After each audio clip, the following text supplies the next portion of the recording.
कधी बनवलात का असा पराठा? नसेल बनवला तर आज नक्की बनवून बघा. आज सकाळपासूनच वेगळी मज्जा होती. थोडं बाहेरचं काम होते ते आटपून आले आणि थेट स्वयंपाकघरात शिरले. आजचा मेन्यू ठरलेला होता. मशरूम मसाला आणि लच्छा पराठा. हा पराठा म्हणजे अगदी खास, कारण तो सरळ सरळ बनत नाही. त्याला हलक्या हाताने मन लावून लाटावं लागतं. म्हणून हा कधीतरीच घरात बनतो.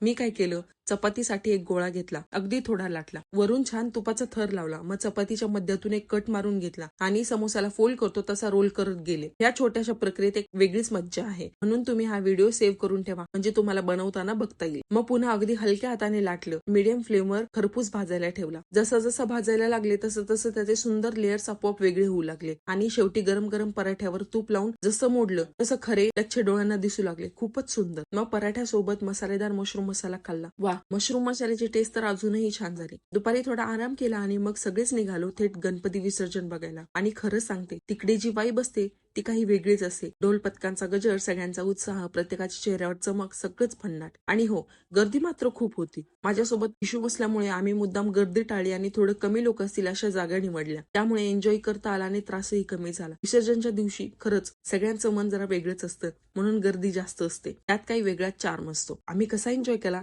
ते मी पूर्ण युट्यूब व्हिडिओवर टाकलं आहे. लिंक स्टोरी आणि बायोमध्ये दिली आहे, नक्की बघा. आणि हो, व्हिडिओला लाईक करायला विसरू नका बरं.